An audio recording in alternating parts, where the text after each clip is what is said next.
네, 안녕하십니까. 염승환이사입니다. 자, 오늘 2025년 5월 28일 시장 함께 읽기 시작을 해보도록 하겠습니다.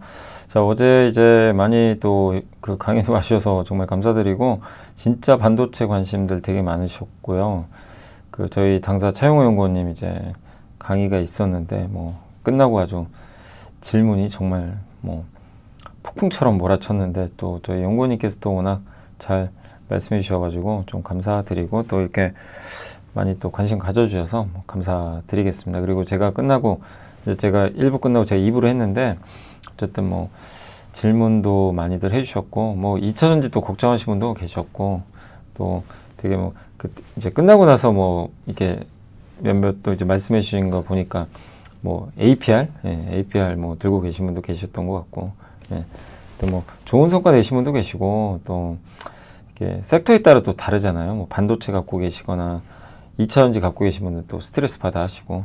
근데 오늘은 좀 반대죠. 오늘은 또 이들이 급등하고 그동안 잘 나가는 기업들이 다 급락하는 바람에 또 이게 분위기가 좀 반전됐던 것 같습니다. 일단 뭐 앞으로도 계속 저희 강연회 꾸준히 좀 한 달에 한 번씩은 할 테니까요. 그리고 많은 분들이 원하시는 게 지방 강연회, 이걸 좀 되게 많이들 원하시는 것 같아요. 그래서 하반기에는 한번 좀 기획은 해볼게요. 이게 지방 강연회가 좀 하려면 이게 좀 쉬운 건 아니죠. 저희가 또 장소 섭외도 해야 되니까 한번 어쨌든 고민은 해보도록 하겠습니다. 하반기에 한 번 정도 고민 한번 해볼게요.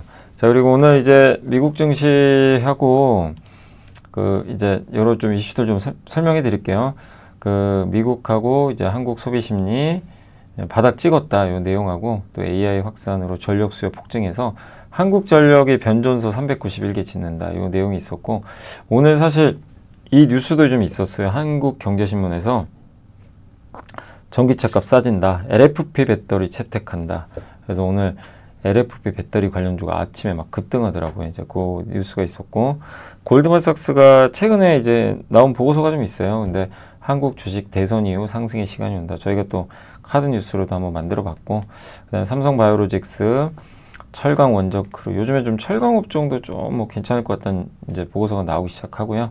텐센트 뮤직이 이제 SM 이대주죠. 저희 이제 뭐 아침에 저희가 공시로도 올려드렸지만 하이브가 SM 지분을 다 팔았는데 그거를 텐센트가 가져갔어요. 그래서 아침에 이제 급등했던 거고요. 게임주, 또 철강, 이거는 했던 건데 왜 또 같이 썼네요. 유진이 아니죠. 다올투자증권입니다. 현 시점 가장 고민인 섹터 2차 전지, 그리고 6월 그 주식 한국에 있다, 올해 하반기 주식 전망, 그리고 기업 분석. 기업 분석 어제 것까지 제가 다 봤는데 사실 많지가 않아요. 실적 시즌 끝나고. 그래서 KCC, 현대임스, 전자공시는 HMM, 파이버프로, 하이브, 대주전자재로 T3, APR 이렇게 한번 설명을 하고 마무리하겠습니다. 자, 일론 머스크가 이제 뭐라고 했냐면 24시간 일만 하겠다. 일론 머스크 전기는 꼭 읽어보세요. 진짜 제가 일론 머스크, 저는 원래 이런 자서전 되게 좋아하는데 뭐 일론 머스크 책도 읽고 제 진짜 생각이 많이 바뀌었어요. 근데 어쨌든 거기서도 정말 혹독해요. 아니 뭐 CEO가 어쨌든 거기서 막 그 공장에서 바닥에 누워서 잠자고, 물론 쇼맨십도 일부 있겠지만 그게 이제 효과가 있는 거죠. 그런 부분들이. 그래서 다시 그렇게 하겠다는 거예요. 그동안 이제 너무 공무원 활동을 했던 거죠. 그래서 24시간 일만 하겠다. 오늘 테슬라 주가 폭발했습니다. 그래서 오늘 미국 증시 다 올랐고요. 코스피 야간 선물 금리 떨어지고 달러 오르고 환율 조금 올랐고, 그래서 대부분 좀 긍정적인 그런 분위기로 전개됐습니다. 자, 핵심은 메모리얼 데이로 월요일날 미국이 휴장했는데, 미국 증시가 트럼프 대통령이 EU 수입품에 대한 50% 관세 부과를 7월 9일까지 유예한 후에 무역 합의 기대감이 이제 올라가면서 급등세로 일단 마감을 했다. 이렇게 보시면 되겠고, 이 5개월 연속 하락세를 보였던 소비자 신뢰 지수 있죠. 미국에. 우리도 비슷하거든요. 지금 설문조사하는 거죠. 이게 드디어 반등했어요. 이것도 컸고, 그 다음에 유럽과의 협상 기대감 속에 그 미국 10년물 금리가 좀 계속 올랐었는데 모처럼 그게 하락을 했어요. 이제 관세 좀 잘 풀리는 거 아닐까? 이래서 이제 금리 떨어졌고, 기술주 대부분 급등했고, 테슬라는 사실은요, 주가가 오르는 게 오히려 이상하죠. 왜냐하면 4월 유럽 판매가 반토막 났어요. 신차가 나왔는데도. 그래서 좀 충격적이에요. 근데 주가는 폭등. 왜? 일론 머스크의 영향이 엄청 크죠. 그래서 머스크가 근데 저는 테슬라도 하반기에 기대할 게 많다고 보는 게 이제 6월에 로보택시 나오죠. 하반기에 드디어 아마 저가 전기차가 나오겠죠. 이 저가 전기차가 잘 돼야 돼요. 그래야 어쨌든 우리 한국 배터리 주들한테도 좋을 수밖에 없는 거죠. 로보택시도. 그래서 테슬라가 잘 돼야 된다. 예, 왜냐면 2차 전지를 위해서라도 잘 돼야 되고, 다만 좀 걱정되는 건 테슬라 주가가 지금 펀더멘탈 안 좋은데 또 너무 많이 올랐어요. 단기간에. 그런 변동성은 주의를 하셔야 되겠습니다. 그리고 내일 새벽에 그 엔비디아 실적 발표 있습니다. 그래서 이 부분도 이제 주목해야 되겠고, 5월 소비자 신뢰지수가 보세요. 쫙 올랐죠. 드디어 5개월 만에 반등에 성공했고 98을 기록을 했습니다. 그래서 이거는 4월 그 85.7과 경제학자들의 예상치를 크게 상회했어요. 예. 이렇게 좀 크게 상회했기 때문에 예. 그 시장에선 이제 예상보다 잘 나오니까 좀 놀랬던 거고, 소비자 기대 지수도 올라왔고, 컨퍼런스 보도에서 뭐라고 했냐면 5월 10일 미중 무역 합의 이전에 이미 반등이 가시화됐지만 기대 지수의 세 가지 구성, 경기, 고용, 미래 소득이 모두 상승했다. 이게 좀 굉장히 큰 의미가 있고요. 그러니까 앞으로의 전망을 좀 낙관적으로 보고 있는 거죠. 네, 시장에선. 자, 그리고 소비자들의 근데 다만 좋은 내용만 있었던 게 아니라 지금 관세 정책 때문에 좀 미래가 불확실하니까 소비자들이 뭘 하냐면 제일 많은 응답을 뭘로 했냐면 최근 몇 주 동안 뭐 하셨어요? 그랬더니 미래 지출을 좀 하기 위해서 지금 저축하고 있다. 지금 돈 쓸 생각이 많진 않다. 이런 좀 내용이 있었던 것 같아요. 예. 그러니까 이 얘기는 뭐죠? 예. 사람들이 관세에 대한 불확실성을 느꼈고 그래서 일단 좀 소비보다는 저축했다. 이런 내용이 있습니다. 근데 심리 자체는 좋아진 건 맞아요. 소비 심리가 개선되는데 소비 심리 개선된다고 돈 쓰는 건 아니고요. 이제 불안했던 심리가 좀 개선됐다는 거죠. 근데 관세 정책이 계속 이어지고 뭐 불안감이 이어지면 사람들은 소비를 줄이고 지출, 그러니까 나중을 위해서 저축하겠죠. 그럴 가능성이 높다라는 그런 데이터는 나와 있습니다. 근데 어쨌든 심리는 좀 많이 개선되고 있다라고 보시면 되겠고, 엔비디아가 중국향 저가 모델 출시 예정이라 이제 로이터 기사가 떴는데 엔비디아가 H20 모델보다 훨씬 저렴한 가격으로 중국 수출용 새로운 AI 칩을 출시할 예정이라고 보도를 했습니다. 네. 아, 이거 왜 이러죠? 그래서 이 칩의 GPU는 엔비디아의 최신 블랙을 기반으로 하고 있고요. 네. 잠시만요. 이거 왜 제 마음대로 컨트롤이 잘 안 돼요. 네. 이 칩은 이제 사양을 떨어뜨린 거예요. 이제 왜냐하면 미국이 지금 수출 규제하잖아요. 그래서 의도적으로 이제 사양을 떨어뜨렸고 여기 HBM도 안 들어가요. 뭐가 들어가냐면 GDDR7이 들어갑니다. 이건 삼성한테는 좀 좋은 뉴스일 수 있죠. 네. 삼성은 왜냐면 아직 HBM 공급을 못하고 있기 때문에, 그리고 아주 비싼 패키징하는 기술 코어스도 사용을 안 한다고 합니다. 근데 엔비디아는 이걸 포기를 못해요. 왜냐면 500억 달러 규모 시장이거든요. 중국의 데이터 센터 시장이.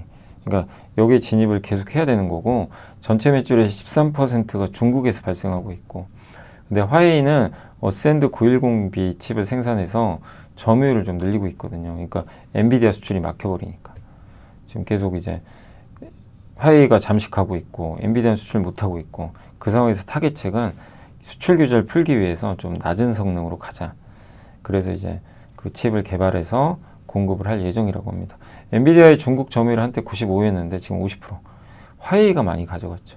그러니까 엔비디아 입장에서는 이걸 뺏기는 게 너무 안타까운 거죠. 엔비디아 이 젠슨항은. 그래서 이 저사양 칩을 만들어서 공급하겠다. 그래서 오늘 이 부분은 호재로 작용했어요. 또 테슬라가 오늘 6.9% 아까 말씀드린 24시간 연중 무휴로 일하고 회의실 서버 공장이 잠자겠다. 그리고 트위터죠. AI 기업 테슬라 스페이스X에 집중하겠다.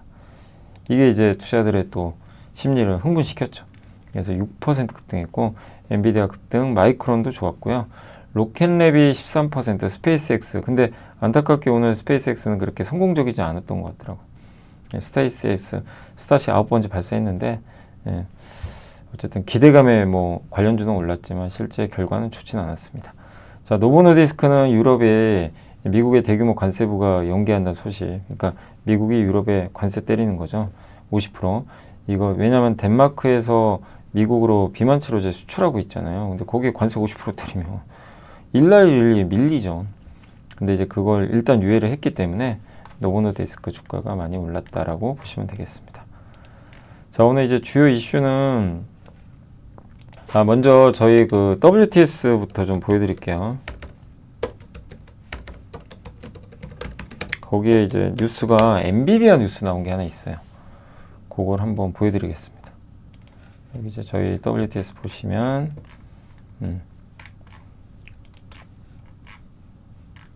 이게 왜 이렇게 안 되죠? 요거 누르시면 투원투게더 있죠. 그래서 이제 오늘 뭐 이게 자기 주식 비중 높은, 오늘 지주사 난리 났죠. 지주사 간 게 사실은 상법 개정과 관련이 있어요. 그래서 증권주 다음은 지주사다 이런 얘기들 많이 나왔잖아요. 그래서 실제 뭐 오늘 SK가 완전 폭등해 버렸죠. 근데 자사주 비율이 높고 저평가돼. 사실 지주사는요 다 저평가돼 있어요. PBR이 이게 뭡니까?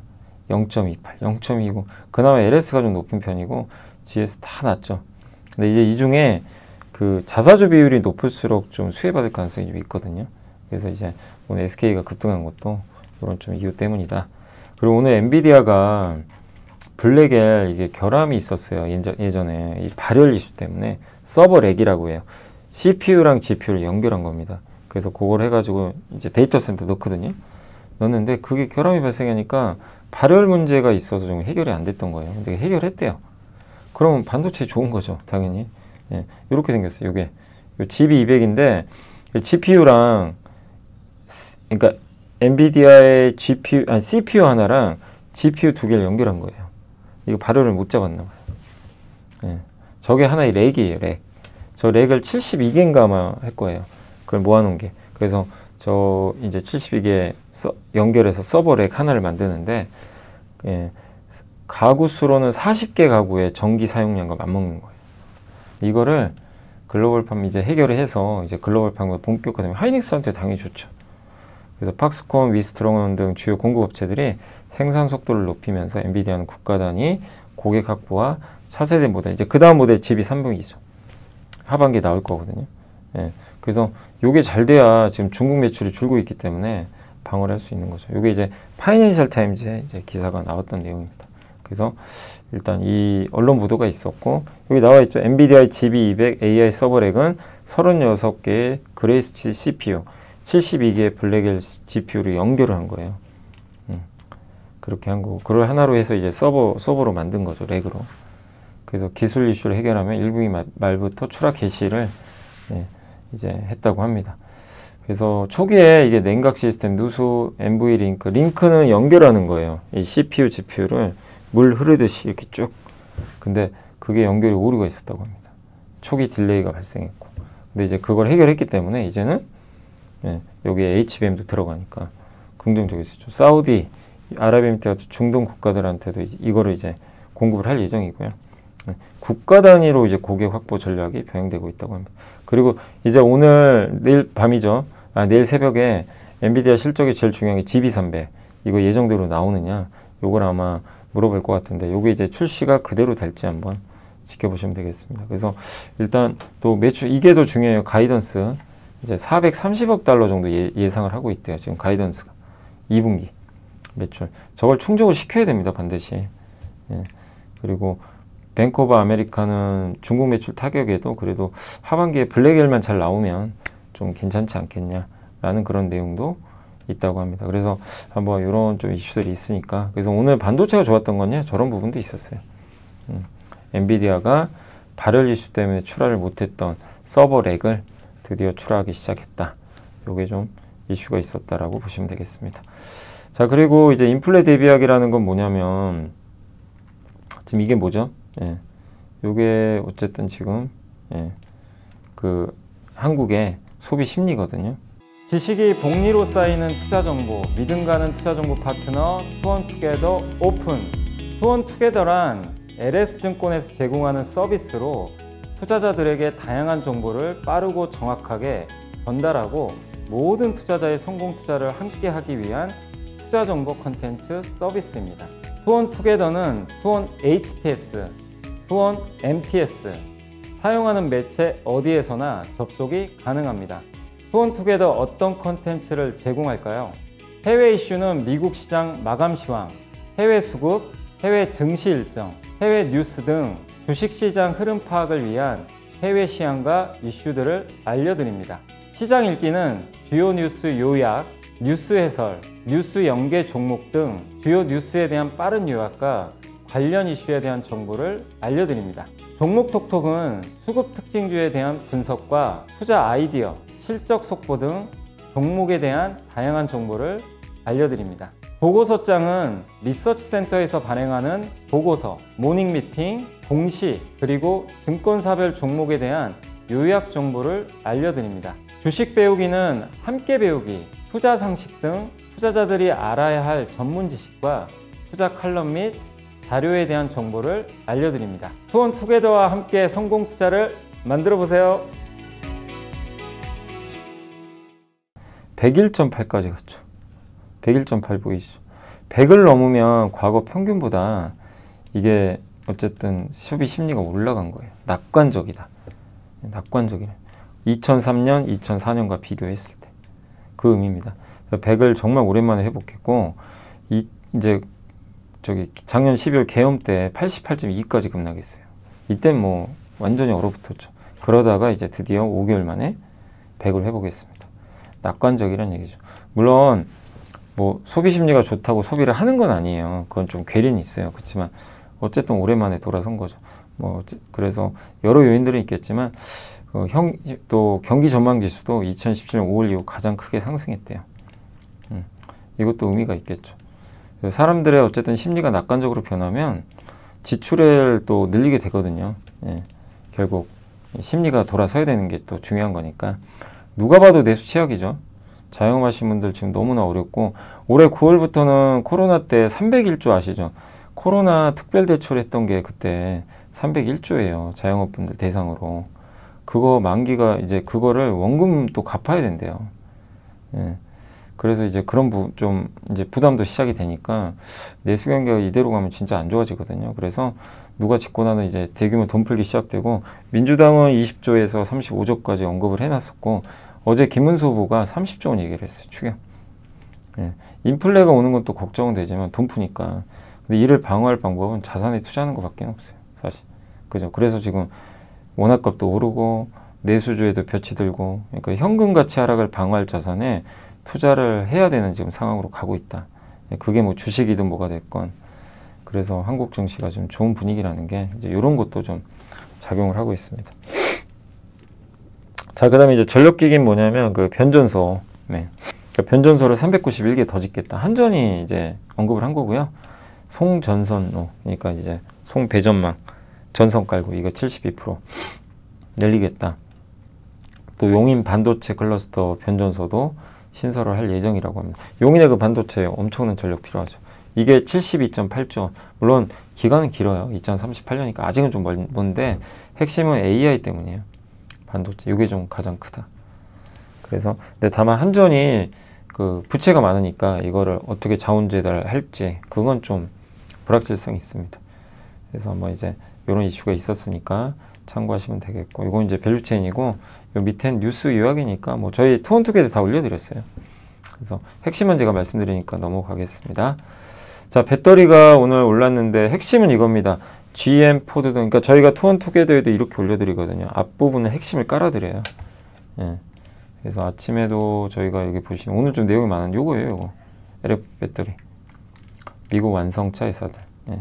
그래서 핵심은 저 앞쪽에 이렇게 다 해드리고, 그 다음에 이제 밸류체인 올려드리고, 이제 뉴스 요약은 밑으로 해놨어요. 그러니까 이제 결론부터 보시라는 거예요. 여러분도 결론부터 보시는 게 낫잖아요. 예, 그래서 미국 완성차 업체들이 NCM 대신에 LFP 채택을 늘린다. 요 내용입니다. 예, 전체 전기차. 좀 의외죠. 미국이 LFP를 하겠다고? 저도 기사 보고 처음에 좀 그랬어요. 미국? 중국은 대부분 하는데, 왜냐하면 미국은 어려워요. 왜냐하면 주행거리가 길어야 돼요. 미국은 땅이 넓고, 그 다음에 온도 변화가 심하거든요. 그래서 LFP가 최대 단점이요. 그 겨울에 되게 취약해요. 온도 떨어지면 성능이 아예 거의 안 나와요. 잘. 예. 그래서 그게 이제 되게 놀라웠던 거죠. 근데 그걸 채택을 하겠대요. 근데 NCM을 채택을 하지 않고 LFP라면 장점이 하나 있어요. 차값을 10% 떨어뜨릴 수 있어요. 차값을. 예. 그래서 중국이 또 LFP 생태계 장악국인데, 근데 이걸 채택하는 게 우리나라한테 마냥 악재는 아닌 게 중국산은 쓰지 말라는 거거든요. 그러면 한국의 LFP 배터리 쓰자는 얘기예요. 뭐 일본은 못하니까. 네. 그럼 어떻게 되죠? 지금 준비하고 있는 회사들 있죠. LG엔솔, 삼성. SK온이 좀 제일 뒤처지긴 했지만 SK온도 지금 하려고 하는 것 같고, 근데 앞선 기업은 LG엔솔입니다. 그 다음 삼성 SDI. 준비를 하고 있더라고요. 그래서 배터리 생산 라인을 바꾸겠다는 거예요. LFP로. 그걸 검토하고 있대요, 실제.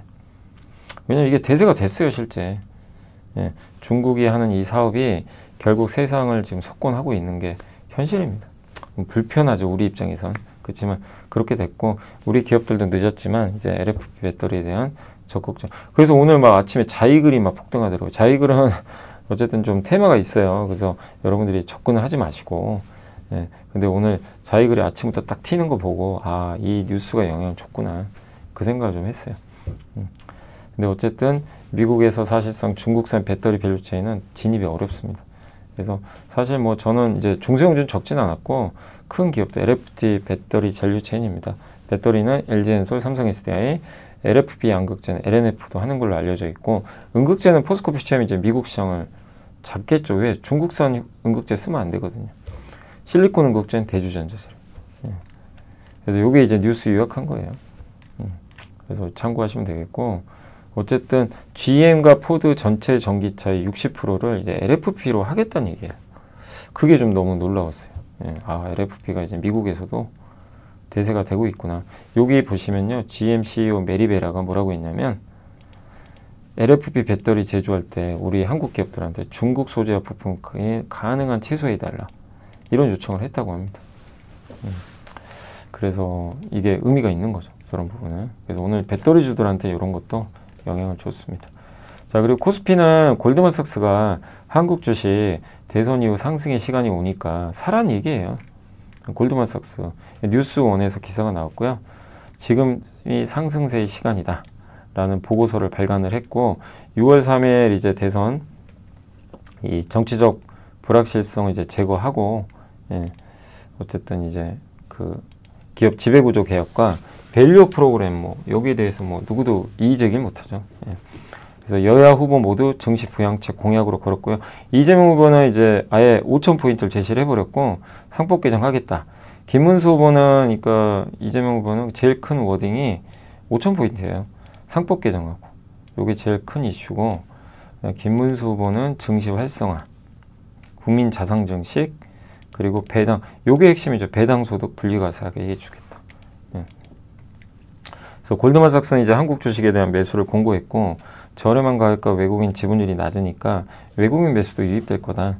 원화 강세가 핵심이에요. 저는 이 보고서에서 주가 지수도 주가인데 원화 강세를 거론했어요. 원화가 앞으로 강해질 거다. 예. 그러면 원화 강세가 이어지면요, 외국인이 뒤따라 들어오거든요. 그리고 한국은 신흥시장에서 30% 이상 할인받고 있어요. 이것도 핵심이죠. 그래서 외국인 지분율도 워낙 낮고, 어제 사실 강연회에서는 이런 내용도 한번 소개를 해드렸어요. 어제 강연회에서는 제가 환율 얘기 해드렸거든요. 예. 그래서 어쨌든 한국 주식 지금 투자할 때다라는 그런 내용이 있었으니까 참고하시면 좋겠습니다. 자, 그리고 오늘 이제 보고서 설명을 드리도록 하겠습니다. 일단 삼성 지배구조 이슈가 있어요. 이거 아시죠? 그래서 요즘에 삼성바이오가 막 삼성물산이 급등했는데 요겁니다. 요걸 좀 크게 해서 보여드리면, 자, 이게 삼성물산과 삼성전자가 바이오로직스에 들고 있잖아요. 43, 31. 그래서 지금 요 구조죠. 지금은 바이오로직스가 있고, 이제 밑에 그 삼성바이오로직스 이제 미국 법인이 있어요. 네, 요런 구조인데, 그 물산이 삼성전자 5% 갖고 있죠. 요거를 이번에 어떻게 했죠? 분할했잖아요. 이제 분할하죠. 그럼 어떻게 되죠? 삼성 에피스홀딩스가 밑에 붙게 되죠. 그러니까 바이오로직스도 따로 있고 에피스홀딩스가 새로 생겨요. 그래서 이렇게 이제 지배를 하고, 요 밑에 바이오 에피스가 여기 들어가는 거죠. 이쪽에. 그죠? 이런 구조가 되는 거죠, 사실상. 예. 근데 이제 여기서 또 뭐가 이제 이슈냐면, 삼성전자 이제 현물 출자를 하는 시나리오가 있어요. 그러니까 삼성전자를 이제 이 삼성 바이오로직스가 삼성 바이오 에피스를, 예, 어떻게 보면 그러니까 삼성 바이오로직스 사업회사가 에피스홀딩스 이제 한테 이제 지분을 주는 거죠. 그러니까 전자가 삼성 바이오로직스 지분 들고 있죠. 전자가. 그죠? 이거를요. 이거 하나의 시나리오예요. 이렇게 한다는 거 아닙니다. 삼성전자가 갖고 있는 바이오로직스 지분을 에피스홀딩스라는 지주사에 넘겨요. 대신에 뭘 주죠? 신주를 줘요. 예. 에피스홀딩스 신주를 이제 주겠죠. 요게 하나가 있고 물산도 최대 주주니까 똑같아요. 바이오로직스 지분을 넘깁니다. 에피스홀딩스. 그리고 대신에 신주 발행. 요게 이제 보통 현물 출자라 그러는데 이런 거 되게 많이 해요. 지주사 이제 인적 분할을 할 때. 이걸 할지는 몰라요, 저도. 근데 이런 시나리오도 있다. 라는 이제 내용이고 현물 출자 그럼 끝나면 어떻게 되냐? 이렇게 돼요. 삼성물산, 삼성전자가 에피스홀딩스만 갖게 돼요. 바이오로직스는 다 넘겨버렸죠. 에피스홀딩스는 바이오로직스 지분을 가져니까 74%를 밑에 두게 됩니다. 이런 구조. 요게 하나의 시나리오예요. 예, 이렇게 될지는 모르죠. 예. 뭐 지배구조 전환 아직은 아니다 뭐 이렇게 했기 때문에 저럴 가능성이 당장은 높아 보이지 않는데 저렇게 하나 고려되고 근데 저런 상태가 되잖아요. 만약에 현물 출자를 하게 되면 좀 어려운 내용일 수도 있어요. 근데 이런 식으로 구성이 되면 바이오로직스 주가가 오를수록 유리하고요. 에피스홀딩스 주가가 낮을수록 유리해요. 네. 왜냐하면 이제 현물 출자에서 지분을 교환해야 되거든요. 그래서 에피스홀딩스가 낮아야 돈이 적게 들어요. 네. 그런 경우가 있습니다. 꼭 이대로 되는 건 아니에요. 바이오로직스는 오를수록 좋아요. 네. 이게 오를수록 이제 이 지분 가치가 올라가니까 나중에 에피스홀딩스 지분을 많이 받게 돼요. 그런 구조인데 다만 이거는 이제 하나의 그런 예상 시나리오라는 것만 꼭 염두에 두시고 저렇게 한다는 건 아닙니다. 그리고 삼성전자가 어쨌든 에피스홀딩스 이제 지분을 갖게 될 거 아니에요. 이거를 결국엔 물산에 양도하지 않겠냐 이런 시나리오도 있다고 합니다. 이걸 넘겨버리는 거예요. 물산에. 예. 그런 시나리오도 있고 지금 현재 삼성생명과 삼성화재가 지분 전자지분 10.2% 갖고 있는데 이 중에 7.6은 이거를 팔아야 되거든요. 보험업법이나 이런 경우에는. 예. 근데 아직 뭐 보험업법이 뭐 통과된 건 아니지만 통과됐나요? 제가 기억이 잘 안 나네요. 예, 아무튼 보험업법이 이제 만약에 통과가 되면 요걸 지분을 팔아야 됩니다. 규제를 해소해야 되니까. 그 다음에 이재용 등 총수 일가가 4.86, 삼성물산이 이제 5% 갖고 있는 거죠. 아, 이게 보험업법이 그때 맞아요. 제가 알기로도 아직 통과 안 된 걸로. 그러니까 발의만 돼 있어요. 아니, 통과된 건 아닙니다. 예. 근데 만약에 이게 보험업법이 통과되면요, 지분을 팔아야 돼요. 예. 7.6%를 삼성전자 지분을 팔아야 됩니다. 그러면 삼성전자 지분을 저렇게 많은 지분을 어떻게 팔아요? 누가 가져가야 되겠죠. 그걸 삼성물산이 가져간다는 얘기가 많아요. 삼성물산이 저 많은 돈을 어디서 구해요? 예. 그래서 나오는 게 뭐냐면 삼성물산, 삼성생명과 지분 수합하자. 예. 그러니까 바이오로직스 지분을 이쪽으로 넘겨버리고요. 전자지분 일로 가져오는 거죠. 그리고 삼성생명이 바이오로직스 지분을 받은 다음에 외부에 팔아버리는 이런 시나리오도 있대요. 그러니까 되게 복잡해요. 이게 어느 게 어떻게 될지 몰라요. 예.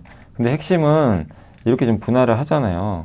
이 구조가 이어지고 나중에 지배구조를 바꾸겠죠. 그러니까 지금 당장은 아니에요. 지금 당장은 아닌데 어쨌든 이런 시나리오들이 지금 계속 이제 나오는 거죠. 그래서 애널리스트들도 이렇게 분석을 하는 거고 다만 당장 할 수는 없는 거고요. 시간이 오래 걸려요. 근데 어찌됐건 간에 물산한테 유리한 거 아니냐 이런 이제 얘기가 나온 거죠. 그래서 이제 요즘에 물산 주가가 급등했다 이렇게 보시면 되고 그다음 파운드리 분사 가능성도 막 요즘에 또 나와요. 삼성 파운드. 근데 이재용 회장은 사실 관심 없다 안 하겠다고 했거든요. 근데 이것도 이제 고객과 이해상충 가능성 때문에 얘기는 계속 나오는데 뭐 이 부분은 아직은 뭐 이재용 회장도 뭐 분사 이런 거에 관심 없기 때문에 예, 기사는 나오지만 가능성은 그렇게 높지 않다 이렇게 보고 있습니다. 어쨌든 삼성물산은 이 다양한 뭐 지분 매각이나 이런 걸 통해서 한 20조 원 규모의 자금을 마련할 가능성이 있고 그리고 뭐 주가 저평가돼 있었잖아요 그동안. 이제 그런 것들이 다시 한번 이제 그 떠오르면서 주가가 많이 올랐고 SMR도 있어요 원전. 그래서 여러 모멘텀이 최근에 발휘됐다 보시고 자 철강주 이게 제목이 철강 원전 크루 모집인데 뭐냐면 관세가 수월인 가격이 관세 때문에 피해 보는 거 아닌가 이렇게 우리 생각할 수 있잖아요. 근데 그게 아니라 미국 철강값이 폭등해 버렸어요. 관세 25% 때렸는데 철강값은 43%. 미국 철강값입니다. 여기가. 철강값 실제 다 올라갔죠. 예. 그래서 포스코와 현대제처럼 미국 수출 비중이 낮아요. 그래서 이쪽의 수혜는 세아제강이래요. 세아제강 미국 비중이 한 30% 됩니다. 예. 그러니까 세아제강 지주 산하에 북미 강간 유통사 세아스틸 아메리카 있는데 여기가 전체 매출의 30%가 북미 쪽이에요. 그리고 세 번째가 현대제철이 미국에 이제 공장 지었겠죠. 미국 진출한다 그랬잖아요. 그래서 그 가치가 우리나라 돈으로는 4조가 넘을 것 같습니다. 예, 미국 이제 공장 지으면.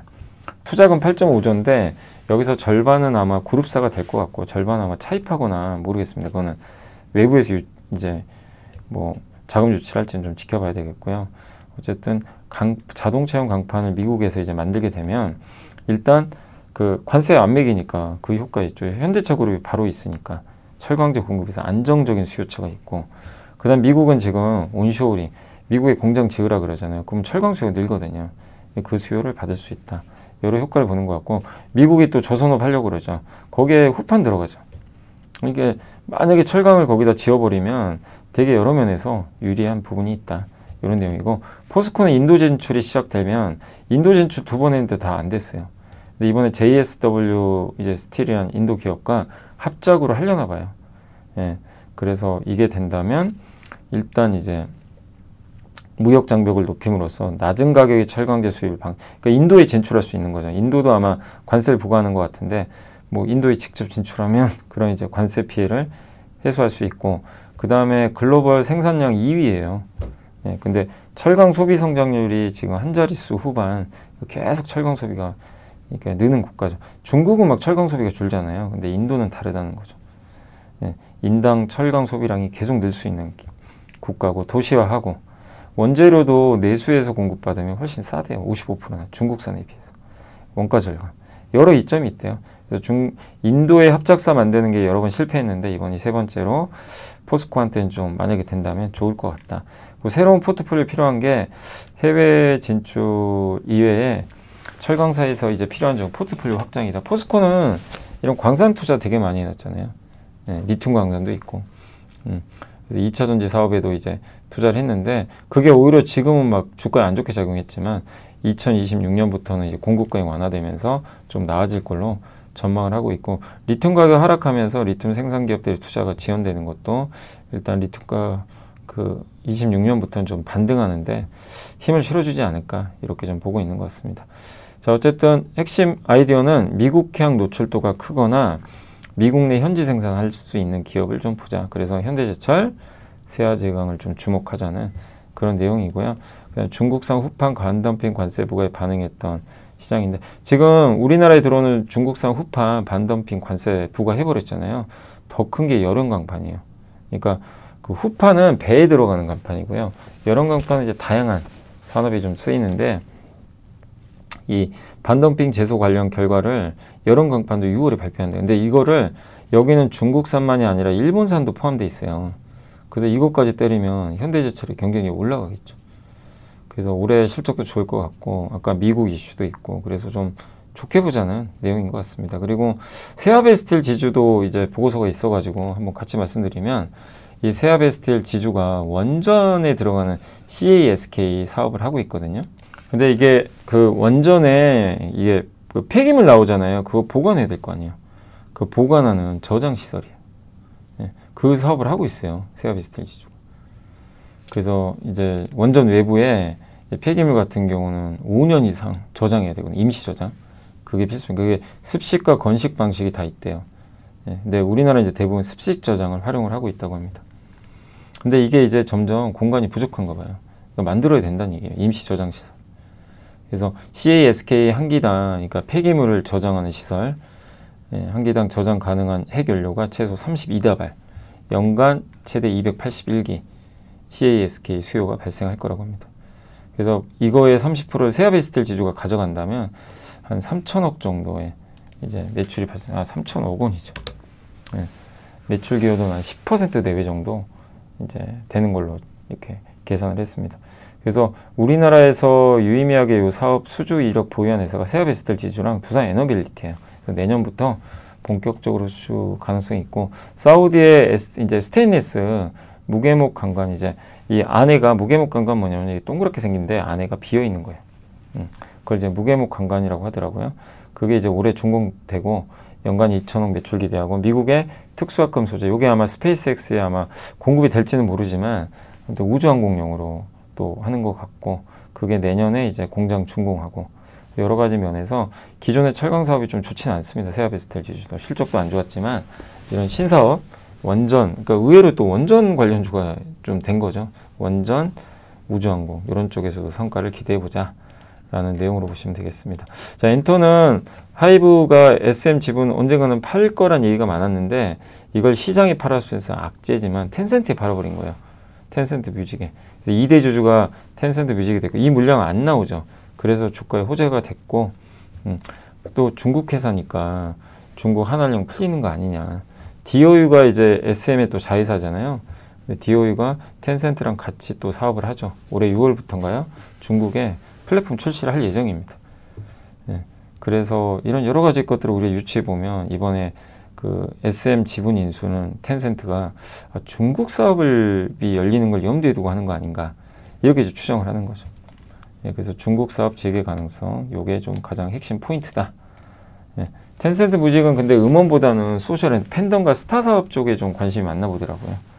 DOSN과 그런 걸 협력하겠다라는 것 같고, 당장 중국 공연이 풀리지 않아도 최근 중국 내 K-팝 아티스트 팝업 스토어 지역 확장, 팬들과 접촉한 다양한 행사, 이벤트 이런 것들이 개최 중이라 이러한 활동은 더 늘어날 걸로 전망을 하고 있는 것 같습니다. SM도 직접 텐센트 뮤직과 협업을 강화하겠다고 발표를 했고요. 텐센트 뮤직도 실적 발표에서 SM, Y젠트, 카카오엔트랑 하겠다, 이렇게 협력을 발표했기 때문에 확실히 분위기 나아지고 내년까지 엔터업 쪽 빅사이클 유지된다 라는 개념으로, 뭐 요새 분위기 좋죠. 엔터주는. 게임사는 이제 증명의 시면이다. 실적은 좀 나아질 것 같아요. 비용도 줄이고. 근데 결국 실적 증명을 해야만 가는 거죠. 기업마다 다르니까. 시프트업이 6월에 스텔라 블레이드 스팀 PC판 출시하고요. 이게 200만 점 팔았던 거죠. 플레이스테이션용으로. PC용으로 나오고요. 네오이즈가 여름에 피해거지 다운로드 컨텐츠를 출시합니다. 그래서 이것도 좀 기대를 하고 있고, 넷마블은 7개의 대제, 오리진과 몽길 스타다이브 요거를 기대를 하고 있고, 데브 시스터즈는 쿠키런 IP를 갖고 있죠. NC소프트는 아이온2, 펄어비스는 붉은 사막 출시. 이런 이제 신작이 잘 돼야죠, 당연히. 그 이벤트를 좀 기다려 봐야 되겠고, 그 다음에 핵심은 앱 수수료 축소. 작년 1월에 미국 법원이 애플 이제 앱스토어 있잖아요. 여기서 내부에서 결정하는 게 아니라 외부에서 결정하게 해라. 이런 걸 허용했는데도 애플은 무시해버렸어요. 외부 결제에도 27% 수를 때려버린 거예요. 그러니까 이걸 대동 못하게 앱스토어 내에서만 해. 약간 이런 느낌이죠. 그래서 에픽게임즈가 열받아가지고 또 수긍한 거예요. 근데 이겼어요, 결국엔. 에픽게임즈가. 그래서 애플은 지금 이제 쉽지 않을 겁니다. 그래서 외부 결제 허용을 해야 될 거예요. 외부 결제할 때 수수료 내면 안 되거든요. 그러니까 외부 결제도 수수료를 내려는 거예요. 그지만 어쨌든 미국에선 그런 판결이 났으니까, 그러면 게임사가 게임을 출시했는데 100만 원을 벌었어요. 근데 30만 원은 애플에 줘요. 결제가 일어나면, 앱스토어에서 일어난 거. 70만 가져가는 거예요. 근데 저거를 외부 결제해서 허용을 하면요, 애플에 30% 안 줘도 돼요. 그죠? 그러니까 애플이 반발할 수밖에 없죠. 그럼 그 돈을 고스란히 게임사가 가져가요. 그럼 게임사는 더 많은 제작을 할 수 있고, 뭐 주주 배당할 수도 있고, 그죠? 여러모로 좋아요, 게임사한테. 그래서 저게 굉장히 큰 이슈입니다, 사실. 그래서 저는 저거 하나만으로도 게임주 괜찮을 것 같다, 일단. 워낙 빠져있긴 하지만. 그래서 여기서 제일 수혜받는 회사는 넷마블하고 W게임즈라고 적어주셨는데, 뭐 기업마다 다를 수는 있겠죠. 그리고 GTA6라는 아주 초대작 게임이 원래 올해 나오기로 했는데 내년. 그러니까 올해 출시하는 경쟁 게임들은 좀 다행인 거고, GTA6가 지금 너무 강력한 게임이라 저거 나오면요, 다른 게임 매출이 줄어버릴 수도 있어요. 진짜 인기가 많은 게임이죠. 시리즈죠. 그래서 이번에 신작이 어쨌든 내년으로 연기된 것도 일단 뭐 긍정적인 것 같습니다. 그래서 게임 업종 이제 전망이 있었고, 자, 매크로 이슈는 현 시점에 가장 고민인 섹터가 2차 전지래요. 그러니까 KB증권 하이나인 김지우 연구원님도 이거 고민된다. 고민된다. 이제 이런 내용인데, 과연 바닥 찍고 가는가? 근데 관심 제기하래요. 너무 극단적 소외출해요. 그러니까 IRA 폐지되는 거, 캐중 구간 돌파하게 만든 모멘텀, 이런 것들이 조금씩 나올 수 있대요. 특히 저가 모델이 나올 거거든요. 공매도 관점에 접근은 하지 마라. 일단락됐다. 찐바닥은 모르지만 공부해야 된다. 다시. 그러니까 좀 긍정적이에요. 2차전지. 오늘 안 그래도 오르긴 했죠. 그리고 트럼프의 탈친환경 행보는 부담되지만 트럼프 행정부가 제재하는 건 한국이 아니라 중국이잖아요. 그죠? 우리나라 규제하는 건 아니에요. 근데 보조금 안 준다고 하니까 좀 짜증나죠. 최악은 지나간다. 또 테슬라의 저가 모델차 나올 거고. 그래서 여기서의 KB증권의 탑픽은 LNF라고 합니다. 자, 6월 전략인데 뭐 저는 이 내용 중에 일부 동의하는 것도 있는데 동의 안 하는 부분도 있어요. 어쨌든 한번 소개해드리면 하나투자증권이 잘 쓰니까. 그래서 6월 국내 주식시장 유동성이 차오르며 차별화될 것 같다. 낮아진 환율, 이거 굉장히 중요하죠. 그래서 외국인 수급이 보통 환율이 낮아지면 들어와요. 1개월 뒤에. 실제 지금 사고 있죠. 기업 실적 모멘텀은 일단 1분기보다는 좀 부진할 거라고 합니다. 근데 주요 외국계 증권사 보면 올해 뭐 이익은 괜찮을 걸로 많이들 보더라고요. 근데 일단 2분기는 좀 모멘텀 떨어진다. 실적은. 그래서 환율이 떨어지면 수출주한테 안 좋은 거 아시잖아요. 그래서 수출주들은 조금 부진할 수도 있다. 이 내용인데 아니죠. 오늘 주가 보면 수출주가 다 날아가 버렸기 때문에 저는 그렇게 생각해요. 수출주가 떨어질 수도 있죠. 환율 때문에. 근데 이미 떨어졌잖아요. 이미 반영한 거 아니에요? 이미 반영했고 수출주 굉장히 부진하고. 근데 이렇게 부진한데 환율 떨어졌다고 또 부진한 건 너무 과학한 것 같고, 그리고 오히려 외국인들이 우리나라 들어오면 빈집털이 하거든요. 수출주 다 비어 있잖아요. 예. 그래서 저는, 그리고 1,300원 중반대 환율도 옛날과 비교하면 낮은 게 아니에요. 네. 여전히 현대차나 이런 기아 같은 수출 대표 기업들은 1,300, 한 230원 정도로 올해 환율 목표를 정해놓은 것 같더라고요. 네. 그거보단 높거든요. 그래서 이게 정상화된다고 저는 생각합니다. 수출주한테 무조건 피해가 가는 건 아니다. 저는 개인적으로 그렇게 생각하고 있고요. 또 미국 정부의 정책 변화를 뚜렷하고 원하는 것도 명확하다. 예. 그래서 행정명령을 이용하는데 뭐 IRA 법안 반도체법 통과되면서 배터리 반도체가 되게 좋았죠. 올해는 뭐죠? 해양 법안. 그 조선주가 주도주 된 거죠. 그리고 미국은 중간재랑 자본재를 키우고 싶어해요. 그래서 5월 원전 활성화 행정, 그러니까 뭐죠? 그 트럼프가 원전 그냥 찍어서 행정명령 해버렸잖아요. 그래서 건설과 유틸리티가 되게 좋았던 거죠. 그래서 외국인들의 순매수 전환은 국내 주식시장에 뒷바람이 되겠지만 삼성전자 2차전지 자동차 비중은 아직 확대하지 말자고 하는 것 같아요. 한 달도 축소하래요. 근데 저는 이거에는 동의를 할 수가 없는 게, 여기서 이 정도 빠졌는데 축소를 또 해요? 그건 좀 너무 심한 거 아닌가, 제 생각엔. 여기서 어떻게 더 축소를 해요? 그죠? 그래서 저는 대부분 의견에 좀 동의하는 부분도 있는데, 이 마지막은 동의하기가 좀 어렵습니다. 마지막은 저는 반대로 이제 비웠기 때문에 채워야 되는 거 아닌가. 예. 여러분들한테 뭐 채워라 이게 아니라 기관이나 외국인들이 봤을 때 얼마나 비웠습니까? 워낙 강세도 이어지고. 그래서 채우는 흐름 나오지 않을까, 저는 개인적으로. 오늘 그걸 좀 보여줬잖아요. 이렇게 좀 생각하고 있습니다. 자, 올해 하반기 주식 전망인데 KB증권 트럼프의 억압. 예. 그러니까 뭐냐면 이게 뭐죠? 태평이 끝날 때겠죠. 예. 끝날 때겠죠. 예. 그래서 일부 관세 전망, 트럼프는 펀치를 날려요. 안도할 때. 1기 때도 그랬어요. 그래서 시장 너무 좋고 막 이럴 때 뒤통수 딱 때립니다. 그런데 결론은 뭐냐면요. 합의는 해요. 그래서 1기 때는 S&P 500이 신고가 냈을 때. 근데 신고가 내기는 어렵죠. 그래서 지금 여기 KB에서 얘기하는 건 6월 중하순에 G7하고 나토 정상이 있대요. 그때 아마 좀 한번 또 때릴 수도 있다. 그래도 무조건 합의한대요. 올해 에이펙 정상회담 경주 열리죠. G20 정상회의 11월쯤에 열린다고 하는데 내년 11월에 중간선거까지 고려하면 트럼프가 올해 이제 11월 즈음에 그때 무역 갈등 다 끝내고 아마 다 합의하지 않겠냐. 뭐 트럼프가 설사 많이 양보하더라도. 네. 그래서 그리고 경기 부양할 것 같다. 이 시나리오예요. 이게 맞으면 되게 올해 하반기 장 괜찮을 수 있는 거죠. 펀더멘탈은 물가는 우려보다 낫대요. 파월 의장은 지금 물가 우려도 좀 있다 보니까 금리를 못 낮추는 거죠. 근데 관세가 기업들이 비용을 다 전가 못해요. 사실 일부는 하겠지만. 그래서 물가가 무조건 오른다 이렇게 생각할 필요는 없다. 그리고 유가가 급락해서 저걸 상쇄시키거든요. 그래서 아마 물가에 꽤 당장 영향을 주긴 좀 어려울 것 같고, 다만 마진은 좀 주겠죠. 기업들이 비용 부담을 좀 감당해야 되니까 일부는. 그래서 그렇게 되면 나중에 이제 이 투자 축소가 되면서 경기가 둔화되는데, 그럼 연준은 금리를 내리겠죠. 큰 폭으로. 그러면 다시 경기가 좋아져요. 내년 강세장이 발판이 된다. 그래서 이게 구조 자체는 긍정적으로 보고 계신 것 같고, 업종은 우주, 국방, 원전, 로봇, 금융 이런 걸 좀 보자. 예, 많이 올랐지만 아직 끝났다고 보기는 어렵고요. 오늘은 좀 빠졌죠. 근데 예, 끝났다고 보기는 어렵습니다. 엘브리지 콜비의 거부 전략처럼, 그러니까 중국이 한마디로 이 스스로 뭐 무너진다 뭐 이런 아마 전략인 것 같더라고요. 근데 어쨌든 그러기 위해선 동맹을 결속시키는 한국, 일본, 인도 막 이런데, 호주 이런 데를 이제 감싸 안아서 대만까지 중국 스스로가 무너지게 하는 아마 그런 전략인 것 같더라고요. 예. 자, 그리고 원전은 AI 시대의 전력 수요 급증에서 탈세계의 신재생을 대체할 현실적 에너지로 자리를 잘 잡고 있다. 그래서 메가 트렌드가 될 거로 보고 계시고, 상반기에는 소비주가 좋았는데 하반기는 금융주. 왜냐? 이제 자본시장으로 물꼬를 터야 되거든요. 그래서 하반기 코스피 목표 2,800, 아니 2,900 정도로 잡아주셨고, 제가 이제 읽어봤을 때는 대체로 좀 긍정적인 분위기였습니다. 자, 기업 분석 KCC는 기업 가치 제고 기대주로 보자. 이제 그런 내용이고, 도료, 그러니까 페인트, 건자재, 실리콘. 실리콘이 제일 중요해요, 사실은. 이게 좋아야 주가가 잘 가더라고요.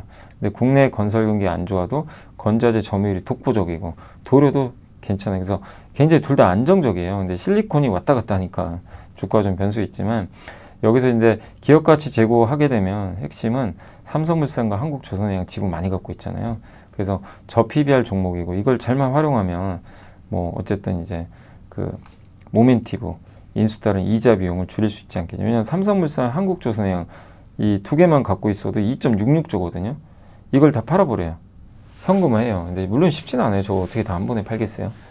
근데 차입금을 그러면 반토막 내버릴 수 있어요. 절반을. 그러면 이자 비용이, 예, 연간 이자 비용 500억이 줄어듭니다. 그럼 이익이 점프하겠죠. 그걸 좀 기대하는데, 뭐 실제로 KCC가 이걸 하겠다라고 한 적은 없어요. 예.